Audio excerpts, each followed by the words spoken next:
What's up, guys? So the recent videos of Knox getting his four-wheeler have done really well, and a lot of y'all commented saying that I needed to get myself one to do a build series like we do with the trucks, but on a four-wheeler. So I've been really thinking about doing exactly that. We'll talk more about that later in this video, but today's goal is to get Lauren's four-wheeler up and running.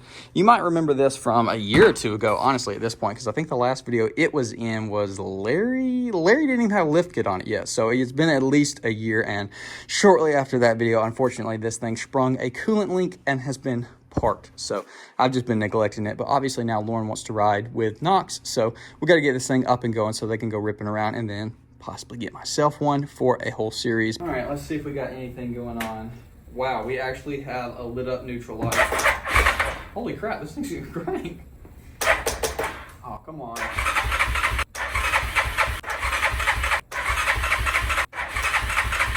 I guess we pushing around.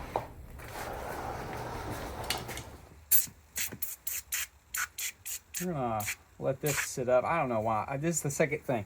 PB Blast the other day, I thought I got the original, and I got that freaking gumpy crap. And then this stuff, I got this foamy, which doesn't work like I want it to, but I guess it'll be all right. Thank goodness I didn't spray that in the freaking coolant tank, which is empty. Who knows how long this has been leaking. The four-wheeler, who knows? It could have been running hot for years. Let's check to see if we even got oil in it. I'm sure we do, but zero maintenance for who knows. I mean, perfect oil, spot on. Thankfully, I did not rage out with the wrong size like I was fixing to and just strip it just because I finally found what I think is an exact fit.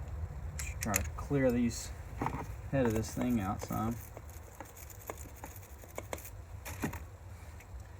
And we're gonna try to pop her free. So let's do it. Oh, sweet baby. Yes. That's what I'm freaking talking about. It popped free. That was a terrifying pop, but a good pop. Oh my gosh. Dude. That is not good.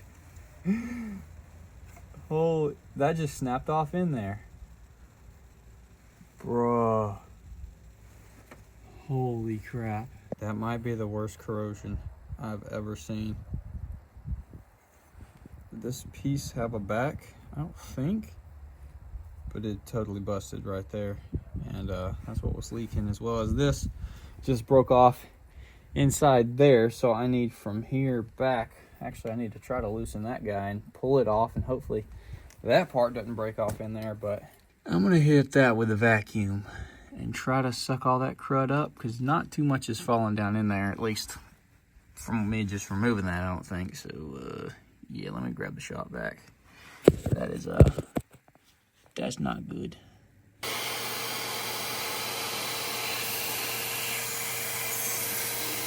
That little SOB right there was the most annoying thing ever, because it was laid back all the way down in there. Finally got it out, but this thing will not come off. But I've looked up in there. There's nothing broke off in here, even though it looked like it here. I guess it's just corroded and flowed through the system, which is awesome. But I vacuumed out a boatload of stuff, and it was sucking coolant up from the bottom, so it's getting all the particles up. I got to clean that up the rest of the way, but I guess I'm just going to go on eBay, because I don't think you can buy these parts new. 12 mil to get our rack off. Of course, that bolt's a different size, because why not? 10 mil underneath.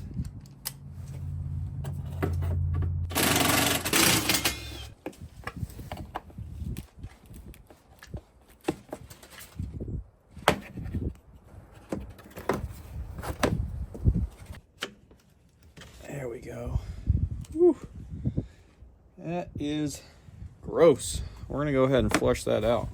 That should run through the system, and then, oh, okay, we're back in it. Woo, look at that crap. Oh yeah. It's an 8 mil screw to get that bottom drain out of the water pump casing. Just flushing it out now, because I just got done cleaning all the crud off the inside of the top of it right there. And I'm sure some fell down in there, so I'm just running some water through it. But I'm gonna go ahead and throw the pipe in there, and then we'll be ready to put coolant in it and then crank her up. New coolant pipe is in, seated down perfectly, tightened up nice. Everything is good to go. Let's throw some coolant in it. Talk about a throwback. Got my GoPro mounted up on my old four-wheeler helmet, and we're about to take this beast out and hopefully have it running properly. So I got everything put back together nice and good, but I have not tried to crank it. You know, before it would only crank with the choke on, but I did just put some fresh fuel in there, so hopefully it'll fire up.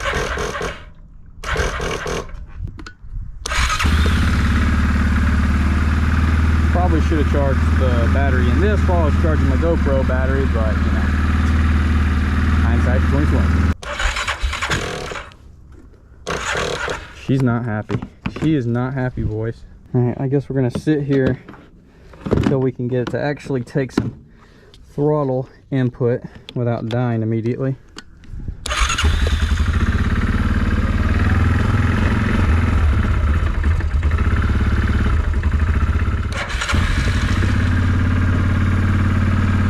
All right, let's just let the choke work some magic.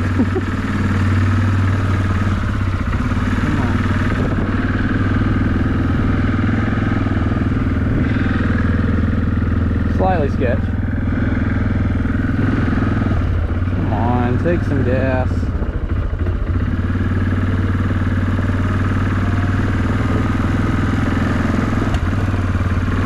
Watch it have a freaking carburetor backfire, blow up over my nards. That'd be great. The moment I'm touching the throttle, it's logging out.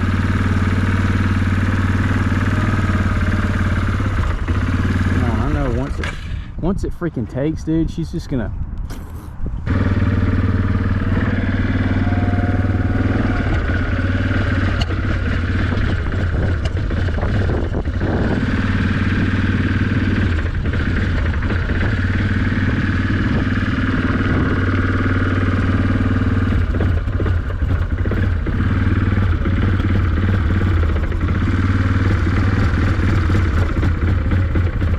Come on, carburetor. Ungum.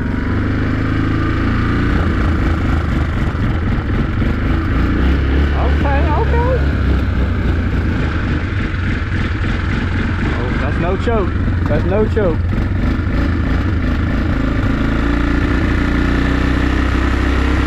Oh, baby.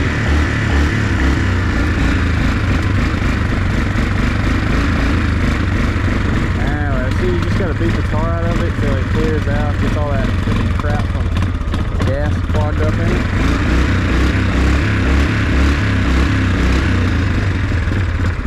Just gotta be mean to her for just a little bit. Our carburetor's starting uncleared. So now we put our seat on here, we just go give her the beans. It's got oil, it's got coolant.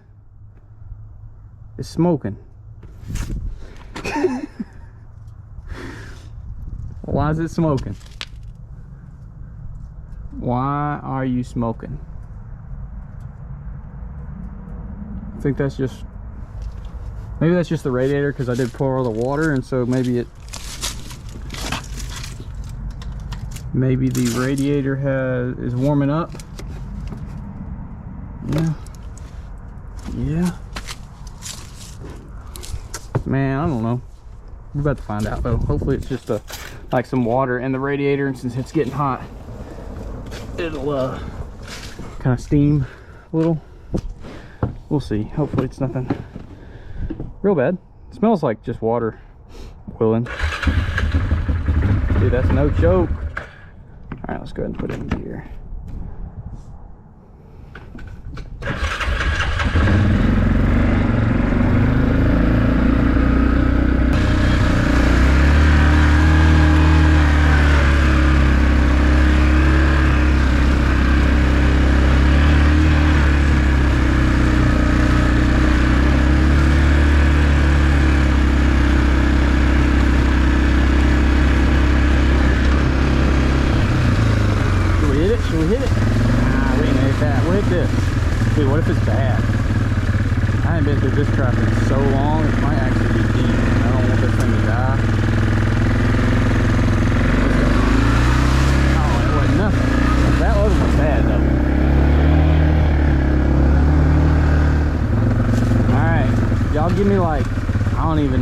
5,000 likes.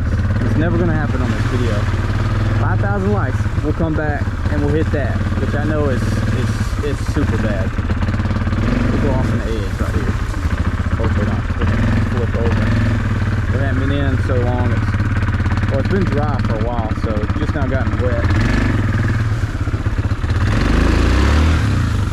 Yeah, it used to be that. Or we'll go through the one up here that we took Terry through. It's either going to end with me wrecking, or it's going to be probably not even full jump, but full in my head. So we're going to do it, right? Alright, let's do it.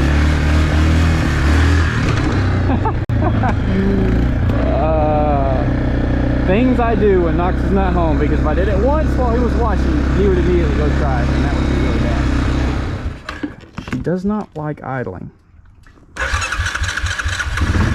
Give her gas, she'll idle. So it's probably carburetor related, for sure. But it might clear up, it might not. We might have to actually get this thing torn back apart, clean that carb out. So we'll have to play that one by ear, because Lauren's going to be happy that it just runs right now so she can zip around with Knox on it. But that is going to be the end of this video. I don't know why I just did the Trump thumbs. That's going to be the end of this video, guys. Hopefully y'all did enjoy getting the Kodiak back to life. Not for it to go sit in the basement now, because, yeah, it's not going to sit in the basement. Alright, so I'm going to do this little voiceover while y'all are watching me cruise around. So, what am I thinking about getting? There's a couple different options on each side of the category. So, one side we got sport quads, right? That's kind of my bread and butter. That's what I used to absolutely love riding. Trail riding, some track. Out here in the fields, obviously, is awesome on a sport four-wheeler. So, I was thinking maybe do a throwback to my favorite sport four-wheeler, which is a Suzuki Z400, the first generation. Never had the second, but I had a couple of the first, two of the first generations. One I just flipped, because I used to flip four-wheelers selling. The other one I had for a couple years. And they are the most fun wheelie monsters. No, they're not the fastest thing in the world. Yes, YFZ is going to gap you. A Raptor is going to gap you. Yes. But you're going to out wheelie all of them and just have an absolute blast. So Z400s are awesome. And I'm very familiar with them. So that would be fun. You can get them for relatively inexpensive. I mean, everything is overpriced now. But that would be a good option. Then obviously YFZ had one of those. Absolutely loved it. It was fast. I modded it. It freaking ripped. I've never had a Raptor. So I would potentially really like a Raptor 700R. And we can make it freaking real fast, and that would be sick. Now on the opposite spectrum, which is more popular, I feel, would be a four-wheeler to go in mud, which we could get something similar to what we're riding now, the Kodiak. Maybe get like a Grizzly 700. But I was also thinking, and it's one that I've always wanted, would be a Brute Force 650. Or are they 750s now? I can't remember. I think they used to be 650s, right? I don't know. Either way, Brute Force would be awesome. They sound freaking wicked with an exhaust. I know everybody runs Can-Ams now, and that would be like the true middle ground, because you get you a Can-Am 800, 1000, you can freaking rip around the fields and have a ton of fun, yet also still go in the mud, whereas a Grizzly or a Kodiak or a Brute Force, they're not going to be that much fun cruising around in the fields. I mean, especially if you got it set up for mud, it's not going to be a trail riding thing, unless it's slow trail riding. Which for me, you know, I like typically doing stuff fast, because that's what gets the old ticker pumping, and you know, that's why we do these things. So I don't know, I'm really torn, because there's no way I'm spending 8 to 15 grand on a used or new Can-Am. But I don't want to get just like a Grizzly and it be boring and not have any videos on it and then just end up having to sell on it. But I also don't want to get a sport quad and y'all not care about it, so then I have to do the same thing and end up selling it too. I was thinking of like a Raptor 700 would be freaking sick. I feel like that would be a fun one to mod. We can make it fast. Maybe we could take it drag racing at the track, go to four-wheeler events, those kind of things, as well as obviously be able to ride with Knox, because his four-wheeler cannot go in the mud. Obviously around here we also don't have that much mud. This is mostly just open fields and trails and stuff where you can just absolutely haul butt down. And I think that would be really fun. But definitely comment down below and let me know which route you think we should go. Should we even get a four-wheeler? Should we just stick with the trucks? Should we get a car? That's a whole nother subject. Should we get a sport quad? Should we get something for the mud? Should we fork out the money and get a Can-Am? It's not really possible, but leave a comment if you think we should. But I don't think we're going to. It's oversaturated as is on YouTube, and they're just too much money for me. So, yeah. But either way, yeah, this thing's running like a champ, as y'all can see. So I am stoked with that. But with that said, leave me some feedback. That's all I got for you.